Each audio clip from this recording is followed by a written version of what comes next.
మంచివారు, సాంప్రదాయాలను పాటిస్తున్నటువంటి వారు. సో మరి వారు మనకి ఇచ్చిన తర్వాత మనం కూడా వారికి ఏదైనా తిరిగి ఇవ్వాలి కదా అని చెప్పి ఆలోచన చేసినప్పుడు మా గ్రామం, అంటే నేను పుట్టి పెరిగినటువంటి మా మింది గ్రామంలో చాలామంది శాలివాహన సంఘానికి సంబంధించినటువంటి కుమ్మర్లు చాలామంది మా గ్రామంలో మాతో పాటు కలిసి మా కుటుంబ సభ్యులా నివసిస్తుంటారు. ముఖ్యంగా ఏదైనా ఇచ్చినప్పుడు మన ప్రాంతం మన మట్టితో తయారు చేసినటువంటి ఒక కుండలో వారికి ఇవ్వాల్సినటువంటి దాన్ని తిరిగి ఇచ్చేద్దామనేటువంటి ఉద్దేశంతో వారు ఎంతగానో ఇష్టపడేటువంటి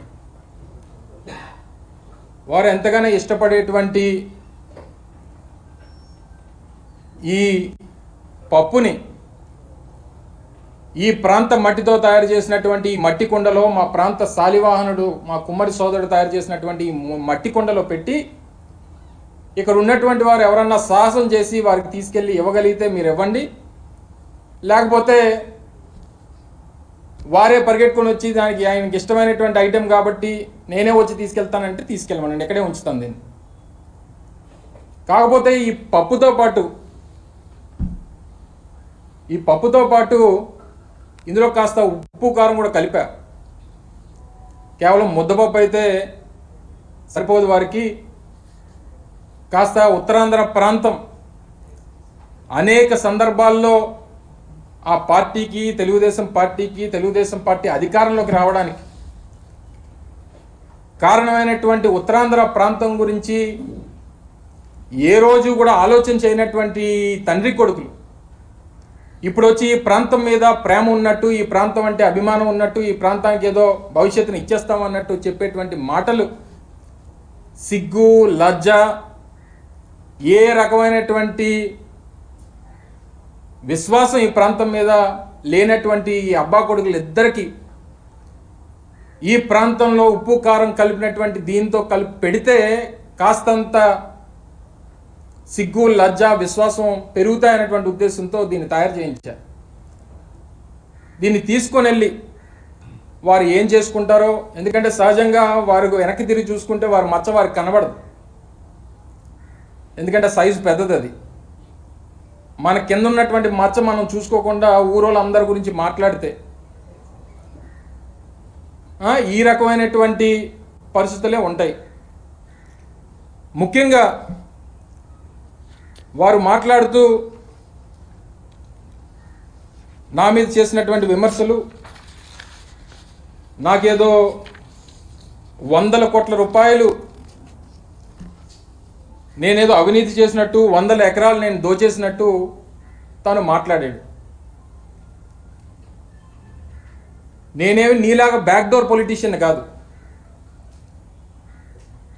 నేను నా తండ్రి మరణించిన తర్వాత 18 సంవత్సరాలు పోరాటం చేసి ఈ ప్రాంత ప్రజల సమస్యల మీద పోరాటం చేసి మీలాంటి ప్రభుత్వాల్ని ఎదిరించి ఈ ప్రాంత ప్రజల తాలూకా మన్ననలు సంపాదించి జగన్మోహన్ రెడ్డి గారి దయ వల్ల శాసనసభ్యుడిగా ఎన్నికై ఈరోజు మంత్రి స్థానంలో కూర్చున్నా.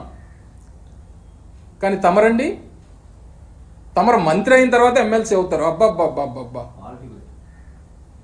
తమరు మంత్రి అయ్యి తర్వాత ఎమ్మెల్సీ అవుతారు. తర్వాత ఎమ్మెల్సీ అయ్యి ఎన్నికలకి వెళ్ళి ఎమ్మెల్యేగా ఓడిపోతారు. తమర తాలూకా రాజకీయం అది. ఒక మాజీ ముఖ్యమంత్రి కొడుకు, ఆయన పోటీ చేసేటువంటి సమయానికి ఆయన ముఖ్యమంత్రి కొడుకు శాసనసభ్యుడిగా ఓడిపోతాడు. 45 సంవత్సరాలుగా ఈ విశాఖపట్నం జిల్లాలో రాజకీయం చేస్తున్నటువంటి ఒక మాజీ మంత్రి కొడుకు ఈరోజు శాసనసభ్యుడిగా గెలిచి మంత్రి పదవిని అధిరోహించి జగన్మోహన్ రెడ్డి గారి ఆశీర్వాదంతో ఈరోజు రాష్ట్రంలో ప్రతిష్టాత్మకమైనటువంటి పరిశ్రమల శాఖకి మంత్రిగా ఉన్నాడు. అది నీకు నాకు తేడా. సిగ్గుందని అసలు నీకు మాట్లాడగలవు? ఒక మాజీ ముఖ్యమంత్రి కొడుకు అయి ఉండి ఎమ్మెల్యేగా ఓడిపోయి నువ్వు వచ్చి మా గురించి, మాలాంటి వాళ్ళ గురించి మాట్లాడుతూ ఉంటే,